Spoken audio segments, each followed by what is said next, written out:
That's Eric Torchek reporting there. Well, the Garma Festival is underway in northeast Arnhem Land, showcasing 4 days of Indigenous art, culture and knowledge.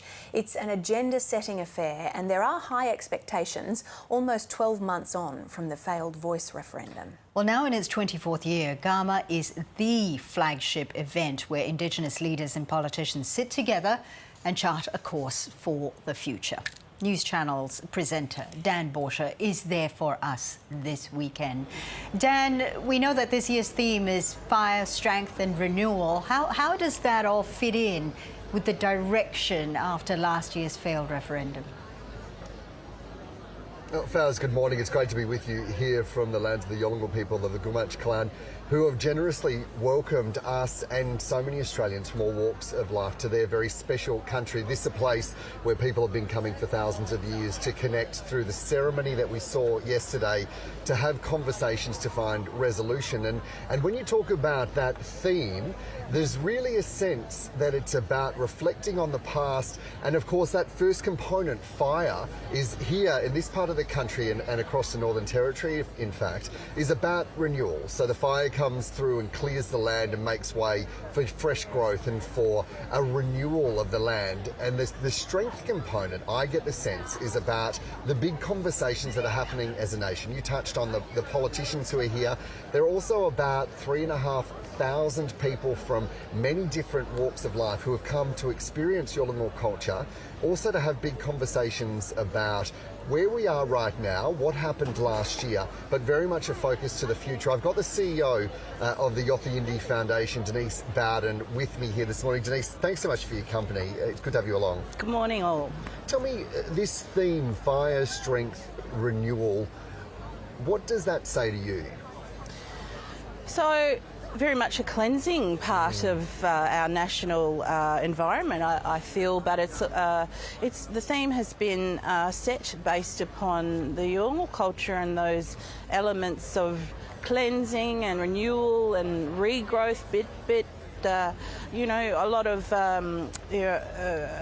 hunting and flora and fauna and gathering sorts of things happen here in northeast Arnhem Land, and so, you know, our nation has actually gone through quite a significant reconciliation phase, I believe.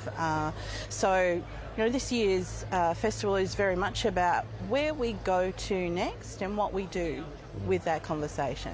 I want to get to exploring a little bit that significant phase that you just touched on of what happened last year and the conversations that we've had.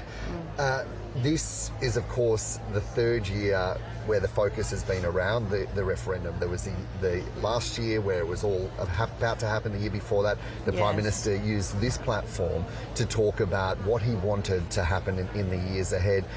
From a festival perspective, and you being so connected with the Yolngu people here that you work with every single day, is there a sense that you're getting about the role they see the Garma Festival having in facilitating national debates about us and with us? I mean, the Garma Festival has always been a platform for open and welcome discussion, whether it's a warts and all discussion, whether it's difficult. You know, these are difficult times in terms of our national, progress. So, yes, the Garma Festival has become a nationally significant platform upon which our Yolngu board are setting these things to provoke that conversation, to flesh out possibly where as a nation we progress to together in a collaborative way. I can personally say the referendum result for me was soul-crushing last year, and so the festival actually looks and feels quite a bit different this year from what it was last year pre-referendum.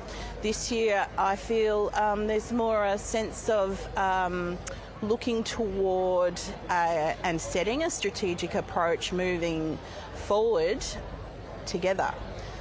So we can either ignore what's just happened, the rejection was felt, and so the Yothu Yindi Foundation this year are looking at how we move together forward, and ensuring that we're really mindful of how we're treating that conversation ahead. You were on a panel yesterday with my colleague David Spears, and you were asked quite pointedly about last year, and you made a comment that resonated with me. You said about how, and I'm paraphrasing obviously your words, Sure. that we discovered something. We found out, we got an answer to a question. Yes. It struck me there was an incredible pragmatism to your response, and it's, to be honest, it's one that I've heard from Aboriginal and Torres Strait Islander leaders across the nation, that Yes. not unfamiliar with disappointment. Yes. So going forward, what is the next step? How do we navigate this?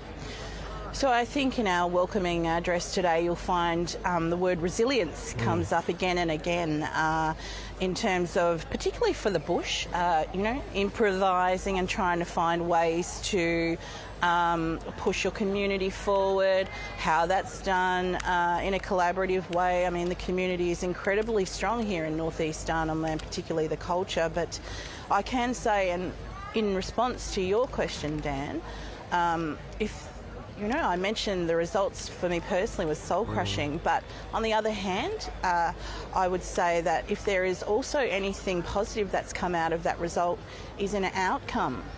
Yeah. Australia has rejected the notion, and so what does that mean? I mean, is that an education campaign for us? Do we dive in as to and overanalyze that? Do we, why? Why was the voice rejected?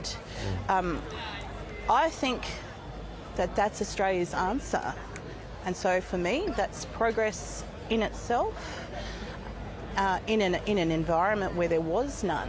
So I mean, the message speaks for itself pretty much, and I think, we've got something now to work upon here on. Well, and just finally, when you talk about something to work upon, what's your message to the nation about the conversations that you think we need to be having now? Well, I firmly believe there is an education campaign. I don't think that Australia was actually ready for that. I feel that it was played out in the media way too heavily. I think the communities themselves, if you have a look at the pattern that was returned in per the yes vote, you'll see that there is a pattern in the north, in the centre, in very remote communities who obviously are screaming out for assistance in challenging environments. So for me, I look at things such as lax infrastructure, I look at things such as housing, I look at matters such as rheumatic heart disease in our region, and I look to how we can overcome those solutions moving forward. Obviously, the cost of living in remote regions is incredibly high, exorbitantly high from our cities. So understanding the bush too, and the reason why the bush voted particularly in favour, I think it was a 90% yes vote in what are our largest Indigenous community. Let's have a look at why people we heard Tobias Nungby yesterday talk about this very issue. And I agree with him. He mentioned that if you aren't on the ground and you don't understand the ebb and flow of the community, and policy is being made without full understanding and comprehensive understanding, then I think that's quite missing, and we probably need to actually focus on that. Denise Bowden, CEO of the Yothu Yindi Foundation, thank you so much for joining us this morning and for your generosity in having such a big conversation. As you mentioned, it's soul-crushing you, so thank you so much. Thank you, Dan. Fowles, there, of course, really important views about perspectives coming from here, from this part of Australia, from what are not too far, in fact, the other side of the Northern Territory, that I guess are really important to be acknowledged and heard in the frame of, well, what are the next steps? How do we find a way forward together? Fowles? Indeed, I think there's going to be some very deep but very insightful discussions as well to be had over the weekend. Dan Bourchier there, thank you.